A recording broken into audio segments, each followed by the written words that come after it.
শুধু শান্তি আছে এইটুকু বলতে পারি। এই মিছিলে কোনো দুর্নীতির কোনো ছামা নেই, শুধু শান্তি আছে।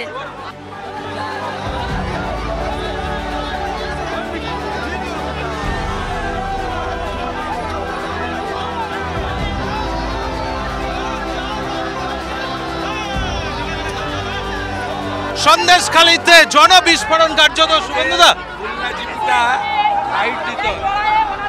আমি আসবো একদিন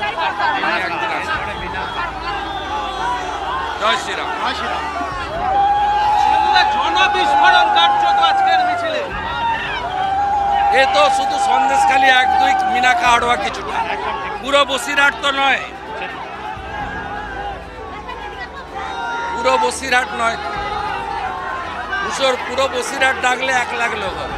4 তারিখের প্রতিফলন 4 জুন বসিরহাট লোকসভা। তৃণমূলের জামানত জব্দ হবে। অভিষেক বন্দ্যোপাধ্যায় অভিযোগ করছেন তার চপারে আইটি রেড হয়েছে বলে। অভিষেক বন্দ্যোপাধ্যায় আইনের ঊর্ধ্বে নন, উনি আইনের ঊর্ধ্বে নন। যে কোনো লোকের গাড়ি, চপার, চাটার সব কিছুই তল্লাশি করতে পারে, ইলেকশন কমিশনের নির্দেশ আছে।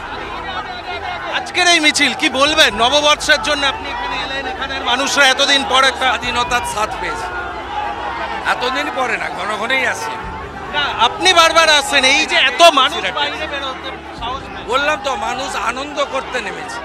শাক, ঘন্টা, কংসাল, কুলো, লাড্ডু, আবির নিয়ে মানুষ পয়লা বৈশাখ পালন করছে। মুক্তির স্বাদ, মুক্তির স্বাদের ফলাফল 4 তারিখ। মুক্তির স্বাদ সেটা আমরা তো জনগণের উপর ছেড়ে রাখছি।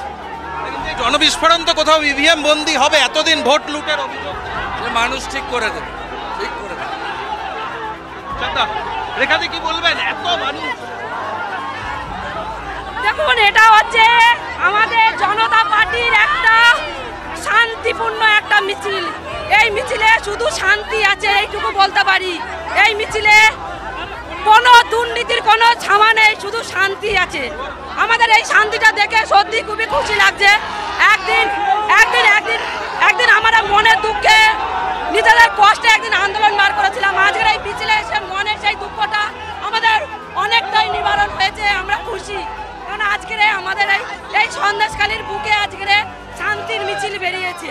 এত মানুষ, এতদিন আপনারা স্বাধীনতা পাননি, আজকে কি? অবশ্যই অবশ্যই, এতদিন আমরা যে স্বাধীনতা পাইনি, সেই স্বাধীনতা আজকে আমরা সত্যি অর্জন করতে পেরেছি এই মহারথীর জন্য, আমাদের মাননীয় সুমিত্রা অধিকারীর জন্য। ভোট বাক্সের রেখা দিয়ে এটা দেখা যাবে ভোট বাক্সে? অবশ্যই ভোট বাক্সে উপযুক্ত জবাব পেয়ে যাবে টিএমসি পার্টির গুন্ডা বাহিনীরা উপযুক্ত জবাব পেয়ে যাবে। আমরা অপেক্ষা, সেই লোকসভা ভোটের অপেক্ষাটাই করছি আমরা।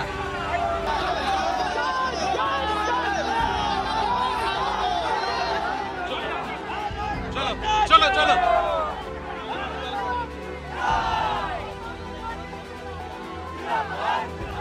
আমরা লেগেছি আমাদের সম্মানের যুদ্ধে। আজকে সেইটা আমাদের, আজকে এই বিজেপি পরিবার আমাদেরকে সেই সম্মানটা ফিরিয়ে দেওয়ার জন্য আজকে ওনারা আমাদেরকে একটা জায়গায় দাঁড় করিয়েছে। সেটা আপনাদের মুখ করে আমাকে এই বসিরহাট লোকসভায় প্রার্থী করে লড়ার একটা সুযোগ দিয়েছে। তা আমি একটাই কথা বলবো, আমি বসিরহাট লোকসভায় প্রার্থী হতেই পারি, কিন্তু আপনারা আমার লোকসভায়, বসিরহাট লোকসভার প্রার্থী, আমি আপনাদের মুখ হয়ে আপনাদের সাথে হাত মিলিয়ে লড়তে চাই। যে সম্মানের লড়াই আজকে শেখ শাহজাহানের মতো মানুষেরা রাতের অন্ধকারে মা বোনেদের তুলে এনে যে সম্মান আজকের রাস্তায় ফেলে নষ্ট করেছে, সেই সম্মান দ্বিতীয় দিন না শেখ শাহজাহান ফিরে এসে নষ্ট করতে পারে, তার জন্য সেই লড়াই। আজকের এই লড়াই আমার মা বোন ভাই বাবাদেরকে সাথে নিয়ে, আজকের এই লড়াই শুধু এই রেখা বোনের নয়, সমস্ত মা বোনেদের লড়াই। সাথে সাথে বল জুগিয়েছে আমাদের বাবা ভাইয়েরা। তাই চাইব এই লড়াইয়ে আজকে এই লোকসভার যে উদ্দেশ্য, যে মানুষটা আজকে যে সম্মান দিয়েছে, সেই সম্মানীয় ব্যক্তিটা আজকে যে মাননীয় মোদিজিকে আমরা এই বসিরহাট লোকসভাটিকে আপনারা আমরা সবাই মিলে একসাথে লড়ে ওনাকে